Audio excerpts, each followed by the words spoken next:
It's those moments. It's those moments where you have something that's life interrupted. It's something that's unexpected that you didn't plan for in life, and things don't go the way that you expect. And you decide in that moment that regardless of how difficult it is, regardless of the fear that you have, regardless of anything, that you decide that you're going to cringe forward, that you're going to transition from a human being to a human becoming. And when you do that, it changes everything in your life. Today, I'm going to share a special friend that I have with you. It's Diana Alt, and she is going to tell you a little bit about what she has done to be able to cringe forward in her life and in her business as a career coach. So, Diana, I want you to tell us a little bit more about who you are and what you do. Hey there, Jen. Thanks for having me this morning. I feel like I am one of the cringiest people you can possibly know, and I've decided that part of my brand is to own that because nobody is perfect. So, I am a career growth strategist for leaders. I have been doing this work for quite some time. I've had my business full time for 3 years, but when people ask me when I started coaching, I say, I don't really know because I started doing it because I don't know how to not do it, basically. So I've been just trying to help people with being happier with how their work and their life integrate because life is too freaking short. And especially life is too short to work a crappy job. So there's a lot to that. And I like to work with people through, what are their values? What are the things that they actually like to do and so forth? And what is the environment that's going to treat them with respect? And this all comes from me not being treated with respect, Right. work in the past, and also watching people that I care about have the same exact problem. So, Well, I mean, because we all have the bills to pay. yeah, we We got have to. rent, or we have to have a roof over our head, something in our belly, and a lot of us have families that we need to provide for. And there's this stigma. Well, I know with a lot of coaches, they say, okay, go be an entrepreneur. But something that, yeah, I love about you, which is completely uncertain and is not for every person out there. And it's a very high risk thing. And I love that you work, especially with people in the tech industry Uh-huh. and people that have like more of a Monday through Friday, 9 to 5 type job. And sometimes the answer is to not go get another job. Can you tell us a little bit more about Yeah. that? So, here's the thing. I love that you brought that up because so many people think that all career coaches do is write resumes, or all career coaches do is help you find a new job in corporate. And I like to look at things a little bit more holistically. I have a client right now that just said to me, you know what, I really think that maybe it's time for me to open a consulting practice of my own. Great. Okay, I might not be the person to take you all the way through that, but I can help you figure out if that's right. And I have had other clients where they go through an entire program with me about what are your strengths and your superpowers and what really is where your values sit and the work that you like to do. And they'll find out that they just need to make a few small changes to the job that they're in. And Mm-hmm. then everything is copacetic. So for me, my ethos is about making your work and your life work together, making sure that you're in alignment. And so I don't like to walk in to a conversation with any client and assume, oh, what you need is a new resume. Oh, what you need to do is go back to school. Oh, you just need to, leave Facebook and apply for Google or whatever that is. I want to figure out what you're all about. And then if you don't know who you are, you cannot pick your target to move forward. So, I completely agree. And I know that we've talked in the past and had personal conversations about people that the first thing that I think as a career coach, write my resume. which I don't even do. Right. Because it's about career growth and finding peace and joy in what you're doing, or finding something that brings you that sense of Yeah. fulfillment. Yeah. I also really, you said something earlier that I think is important. So much of the noise out there right now, whether it's LinkedIn, YouTube, Facebook, all over the interwebs, is all about how you have to be an entrepreneur. And here's the thing, I am an entrepreneur. I know it's not right for everybody. It's the hardest thing I've ever done. And I was widowed at 34. So that's a pretty hard thing that I already did. But who the heck is going to work for me? Like, who is going to work for me in my business as I grow it if all I do is say that everybody should be entrepreneurs? Like, there are people that are suited to run the company and accept that risk, which is a different type of risk. Both working a full-time job and owning your own business are risky. They're just different types of risks.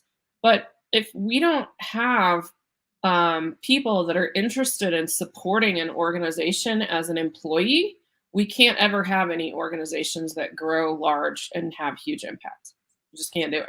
Right. Really. And I think that comes down to deciding that you're going to cringe forward and finding that support system, which is what you do as a career growth strategist and what I do in my cringe forward community as well, is like finding those people around you that can really help push you to that Yes. next level and support you with where you're at. Yes, for sure. For sure. So tell me, I know that you briefly mentioned being a widow at 34. There are those things that happen in our personal life that affect your work. Would you feel comfortable sharing a little bit about how that, or how your past with kind of the stories that you've been told about what it looks like to have a job, what that looks like? Yeah, I'll talk about that. So I was widowed I'm 47 now, and I lost my husband to brain cancer in 2009, so almost 13 years ago. And at the time we were both working in tech, and both of us were miserable for a large part of the time leading up to that. So I had at the time that kind of the poop hit the fan with my husband's health. I had just started a job that I was very happy with. So I Mhm. had moved from an incredibly toxic environment with a lot of bullying and like stuff that I to this day really just am like, did that happen? Like, really? That's how they did that's how that place operated? Into a much more healthy environment, into a role that was better for me, a cool, really cool team, all of that stuff about a month or so before the crap hit the fan with my husband's health. And then he accepted a job offer when he didn't even know that he was sick. He knew something wasn't right with his health, but he didn't know that he had a brain tumor. And so he was moving from a similar environment that just didn't appreciate him and wasn't good to go work for a nonprofit with two or three friends that we had all worked with years before. So we felt like we were on the cusp of finally being in this situation where our work life is going to be positive, so it wouldn't be a drag on our personal life. And then he ended up in the hospital with bad headaches and balance problems, and we ultimately found out that it was a brain tumor that killed him. So he never started his new job, but he was looking forward to it at the time. And he was only sick for a few weeks before he died. It was like one of those things where you find out what's what, and then suddenly one day he had a seizure and was gone, which I am not a real good caregiver, and that cancer had a very bad prognosis. So that probably is the kindest thing that could have happened to him. But still, that whole thing, I already was helping people with their careers because I'd been in management, and I took the piece of my responsibility to nurture careers of my direct reports very seriously. And I also helped people in some organizations. At the time, I was working mostly as a business analyst and quality assurance testing manager in tech. And so I wanted to make sure that those people working for me had what they needed to grow their careers. And I went from being a much more black and white kind of person over the course of those next, especially the next 2 years, to being able to see shades of gray a lot more. Mhm. And it's probably the best thing that ever happened to me because I think I am a kinder person. I'm a much, I can see, I'm better at business because I can see the gray. I'm better at relationships because I can see the gray. It was messy as hell to get here. But now that experience that I went through at 34, combined with experiences I've had since then, has really led me to a very good place where I have this balance of pragmatic and encouragement and hopefulness that I can bring to people and help them with I their love I love that for career. you. And the reason why I think that's something that people need to hear more is because you took something that was really difficult, extremely traumatic, and you could have quit. Yeah, You didn't, and you decided you were gonna cringe forward and not only take that, but say, "Okay, what can I learn from this experience? How can it help me? How can I help other people as a result of something that I've been through that was really difficult?" I don't know. One of the things, so I made myself a promise less than an hour after my husband died. So when you have someone that has a seizure and they take him to the ER and that doesn't go well, there's a little room they take you to. Like, it's got some Mm. couches, like, your family can come and see you, all that stuff. And so, basically, they wanna get you the hell out of the ER so that you're not freaking out the other people, and then there's stuff that has to happen after that. And at one point, for a very brief period, I found myself in this room alone, and I was in the floor, kind of curled up in the fetal position. He's like, "What do you do?" And then I decided that, for whatever reason in that moment, I decided I'm gonna have the most awesome life I can. So I was like, I have no idea what that's gonna look like. I have no idea how I'm gonna do that. No clue. But I'm gonna do that. Um, and That I was the think moment you that if I decided. had not made that decision in exactly that moment, I think I had to make that decision in that moment, or I don't know where I would be. So, the cringy mom is having Oh, all I'm the emotional. That's, like, tears. part of who I am. Like, I can cry I about it. like when you go all gooey on me, Jen. It's pretty sensitive. Well, and that's the thing is a lot of people think, like, being a business person, you have to present like, "Okay, I'm really strong. Everything's perfect. This is the best version of my life." But we forget that human connection element, that we're human beings that are attempting to become human becomings by changing and growing. And part of that is emotion and Yeah, showing up I think authentically. feelings are really interesting. So I grew up in this very academic household. Like, my parents were both professors, everybody in my house was wicked smart. Like, we would sit and talk about literature and engineering and physics. I remember being at the dinner table when I was like, I don't know, junior high school, talking about entropy. Uh, Uh-huh. which, if you don't know what entropy is, just Google it. I'm not gonna do science today on the Cringe Forward Th Conversation, that's that's the culture and background you came but from as that's what a I came family. from, and it was also my parents both were raised on farms. You just did the thing. Like, you just did your things. And, I was in my 40s when I finally realized that I had spent my whole life swallowing feelings and I'd never processed them. Mm. And so, that's actually something that I've really unlocked in maybe the last 2 years or so. I always joke that I'm gonna start a t-shirt shop, and the first shirt is gonna say, "All y'all need therapy." So if anybody wants to help me start that t-shirt shop, just let me know because I have no clue how to do merch. But, it's a really big deal because we're given this intelligence. We're given gut intelligence, heart intelligence, and head intelligence. But then society tells us that the only thing that matters is head intelligence.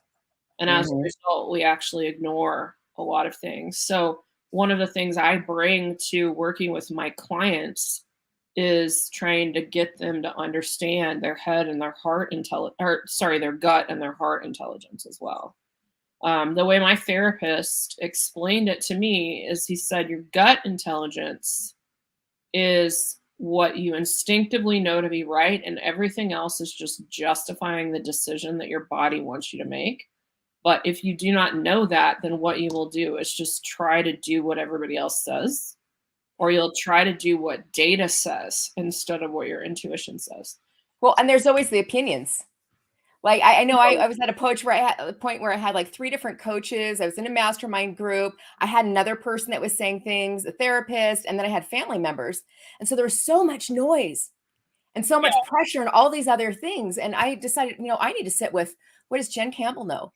yeah, What do I know in my gut that I need to do to be able to cringe forward with my yeah. personal business and my life? Yeah, it's a very big deal to try to figure that out. So, and one of the things that I see get in the way, yeah, I'm sure you see this too with people you're working with, and this is sort of why you started Cringe Forward.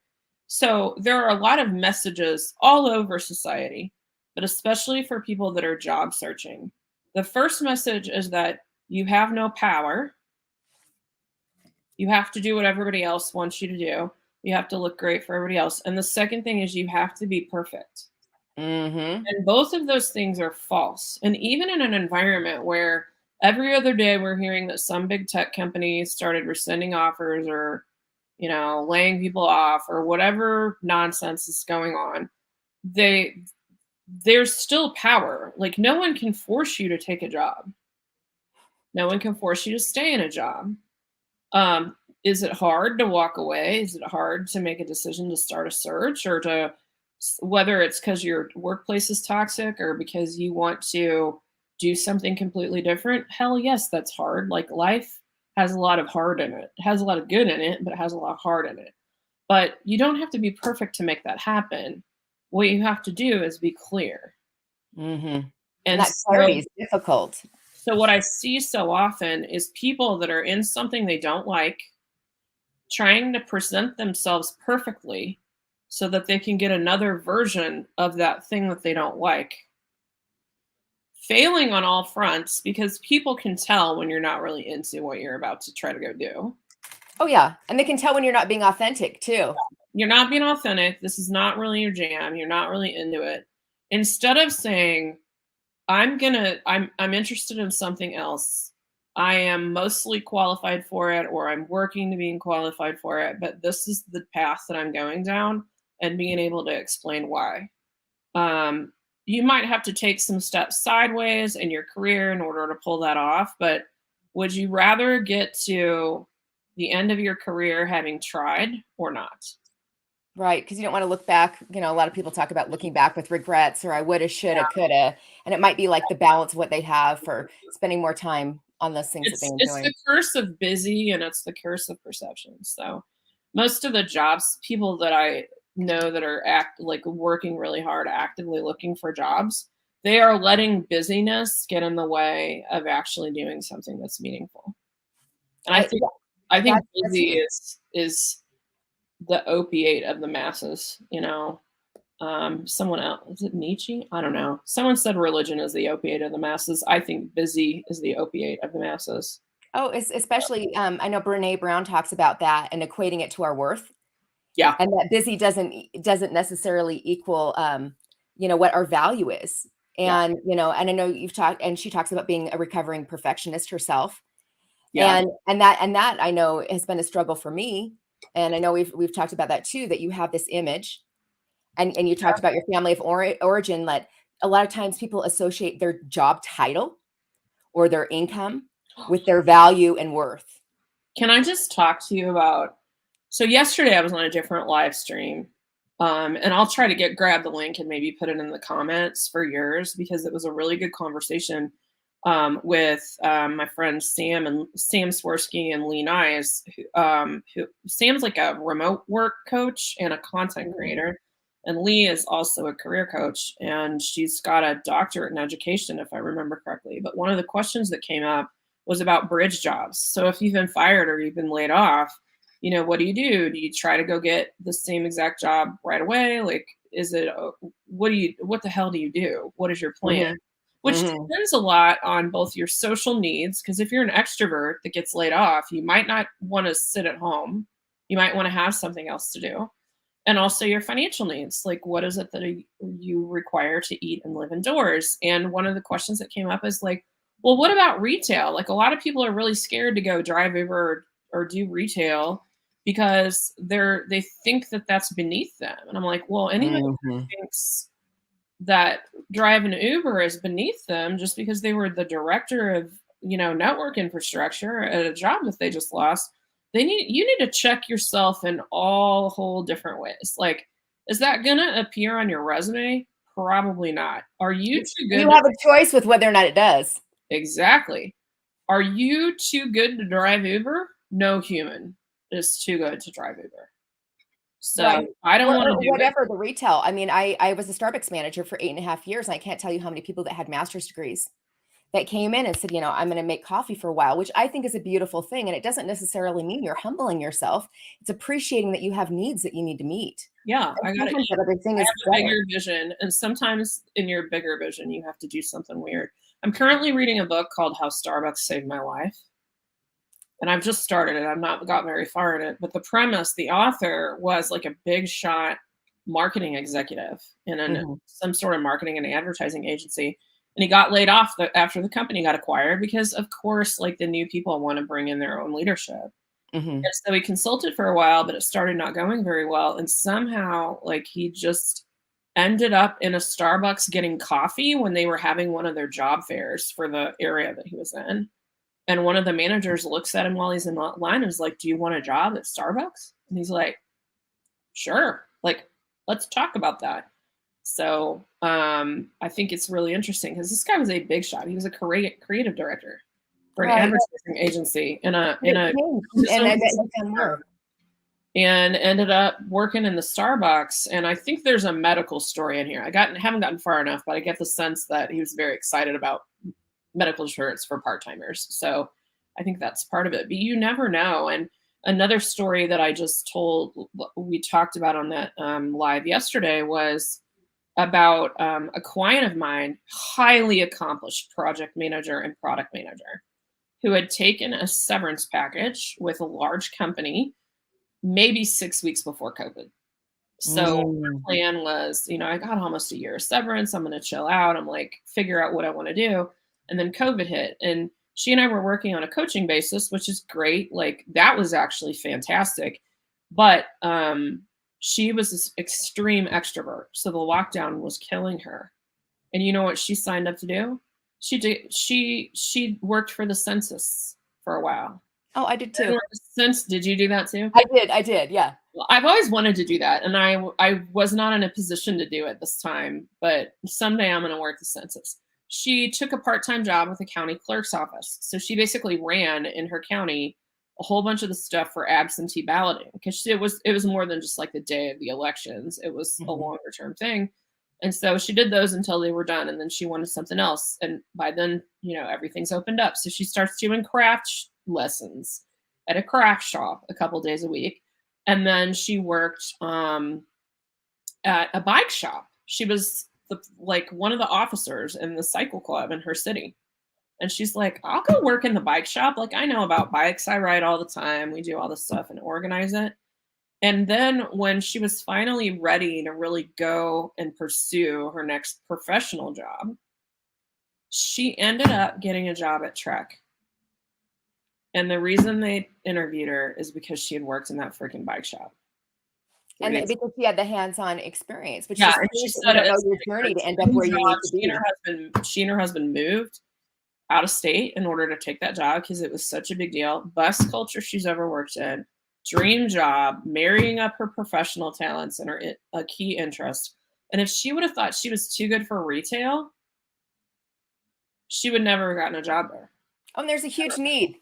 I mean, I had a brick and mortar store for a number of years. I could never find enough employees that would be able to work there, Yeah. or that were consistent and that were reliable. And I know that it pays a lot more than it used to. And there's all sorts of other benefits that, retailers are adding to be able to attract more people. The hotel and motel industry, hospitality industry. I've got several friends that work in that, and they're constantly searching for people to be able to do it. So I Yeah. love your thought of like finding your path to be able to get to where you find that Well, and joy. sometimes you're building a path and sometimes you don't know what it is. Mhm. And one of the things that people in general are not very good with uncertainty, and I think Westerners, so Western Europeans and North Americans, Canadians and Americans in particular, we suck at uncertainty. So, you know, when my client started working at that bike shop, she didn't know that her end game was to work at Trek. She had no idea. She just knew that she wanted to work around something that made her happy and got her out of the house. And there was a point in time where she was like, I might even be a manager. Like, I might just completely switch to retail management. She was considering that at one point before the Trek opportunity came up. So she walked into that without a plan. Now, in Americans are really good with like, "Oh, you want to work at Trek, so you're gonna do this you're An gonna action plan, a action goal. plan, goals, smart." Oh, Oh, yeah. you're good with that. We're good with that. We're not good with walking into something that seems very contrary to what our background is, with no agenda other than enjoyment or keeping busy or something like that. So I was really proud of her when she did that. Well, and it's stepping forward and deciding you're gonna cringe forward into that uncertainty. And Yeah, as a result, we grow and we change and we learn and we can find that thing that brings us the most joy. And yeah. if there's one thing that you could let someone know who's in that spot of uncertainty, especially with their job right now, because I know that's huge, what would it be? What you want matters. Mm. It's so simple, but what you want matters because so many of the messages about, especially right now, like if you look on LinkedIn, a lot of the information has gone to here's how you look good for a job. And it's always there. But whenever there's fears of recession or news of layoffs, it kind of amps up. And so what it all is, do this, don't do that, suck up in this way during the interview, like all that kind of advice.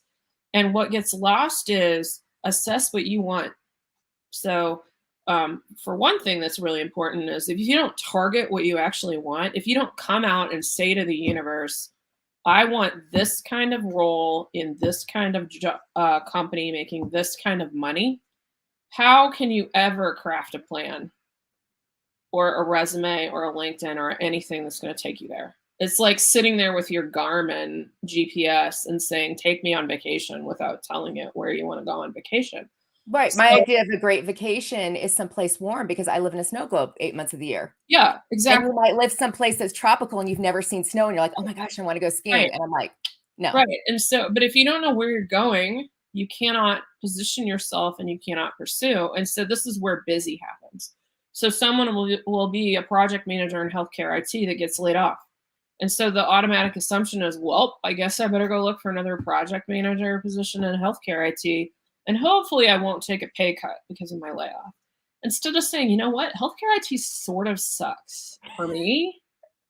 I don't want to do that anymore. I would rather go work in a marketing agency, do project management in a marketing agency and learn all about that. And is that a little bit of a risk? Yes. But if you don't say that, then you just do another 5 years in something you don't like. Mm-hmm. Or even worse, you will say, I'll do anything. I'm worried about paying the mortgage. I'll do anything. You know what job title I've never seen on a job posting on Indeed? Tell me. It's for the title of anything. No one's hiring someone to do anything. They're always hiring people to do something. Oh, I love that. So, Never in the history of ever has anyone hired someone for anything. and it's choosing and being very intentional about what it is. I love that. Thank you so much. What you want matters because you can't even begin to move forward if you don't have to know everything. It doesn't have to be existential. When people struggle with that, I say, well, what could you do for a year?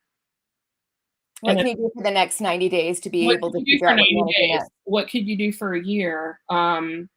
What could you do for 2 years? Because especially in tech, people worry about they worry about job hopping and burning bridges too much. That's like a rant for another day. But 2 years on a resume is enough to not be a job hopper in virtually any STEM kind of role. And so I ask them, what could you do for 2 years? And also I ask the flip side question. If they're about to go do something because somebody else thinks I should do it or it seems easy, I ask, can you do that for 2 years? Do you really want to do that for 2 years? And if the answer is no, they need to look differently. And do that. I love it. Thank you so much for spending your time. And I know I want to know something from you, Jen. Tell me. I want to know. I told you all kinds of cringe stuff I've helped with people. Oh, yeah. To give you like my craziest deep-rooted cringe story. What'd you do this week that was cringy? Oh my gosh, I went to church camp. And I was the leader for. Did you play Red Rover? Was there any Red Rover involved? There was, but I didn't do that. But there were 300 youth, and it's like legit camping. It was 101 degrees in the middle of. And I come from the snow globe down there on a ranch. We were on a cattle ranch and everything like that. Old Testament, like they built a full-on tabernacle, and I realized one, kids have tons of energy. They wake up at the crack of dawn and they never sleep. And two, I realized I'm not the cringy mom to all the other kids. I'm the cringy mom to my kids, but like I'm the fun mom. I'm the fun mom. And I also like they had 2 dances. I was out there doing the line dance, and I did. They did the Cupid shuffle. I was like, to the left, to left. Love it. You're like, I love it, and I owned it. Cupid shuffle at the church camp. That's fantastic. Well, and I love that I could be myself, and I was. I showed up with my bag of candy because I love sugar is my drug of choice. I passed out candy to kids that needed it from time to time. I'm like, you look like you need a Swedish fish. And I was able to offer encouragement and wisdom and help to all of those kids who needed it. And it helped me. It filled my bucket. So I like that's it. what I did. That's a perfect extrovert activity. Well, and someone filmed me dancing. So I'm going to be posting that on social media too, because how cringy is it to be able to get out there with my kids and do I the think Britney there Spears? peak cringe is a TikTok of you doing the Cupid shuffle Oh, at the right. church camp. Right. And I did Footloose and everything like that. And I was like, kicking I my like it. Sunday shoes off. So That's great. I I appreciate you. Thank you so much for sharing what who you are and what you do. And I just want to remind everyone, your voice has value. Your message has meaning, and you deserve to be seen and heard. I have a Cringe Forward community to be able to have that accountability. I'd love to have you join me. You can go to cringeforward.com. And Diana, how can people get a hold of you? The best way to get a hold of me is to go to dianaalt.com and click the big green Let's Connect button. That will send you a little goodie and put you on my email list. And also, it'll point you to my other socials so you can pick and choose where you want to follow me. Exactly. And I know that you're on the LinkedIn a lot I'm because on of the LinkedIn a you're lot. on the LinkedIn, just like I'm On working on being on the TikTok. the Facebook as All well. right. And the Instagram. I don't TikTok. I haven't reached that level of cringe yet. But it's not about being afraid of TikTok. It's about focus. Your So people aren't there. no, my people are there. Oh, Like they are? they're crushing it on TikTok and on Instagram right now. And Pinterest, weirdly. But I figured out, you know what? I just need to focus a little bit. Instead of trying to chase everything, I need to focus on some stuff. And then later on, maybe I'll do one of those. So Right. Because you don't have to do all the things at once, and you don't have no, to you do all the don't. things at all. That's the other thing. People won't do anything because they're afraid that if they don't do everything, it's not good enough. Oh, I love it. I can't wait to be able to chat with you more. And like I said before, if you want to share any links to your website where they can opt in or anything like that, go ahead and post those down in the comments. Okay, And great. yeah, I'll chat with you soon. Next week, I have the opportunity to be able to talk with Jasmine Murphy. And she is going to share a little bit more about what she's done to cringe forward and to embrace body positivity and to help with fitness for people who don't have, who come in all shapes and sizes. So I hope you have a fantastic week. And just remember that we care about who you are and what you have, not just for what you offer, but for who you are as a person.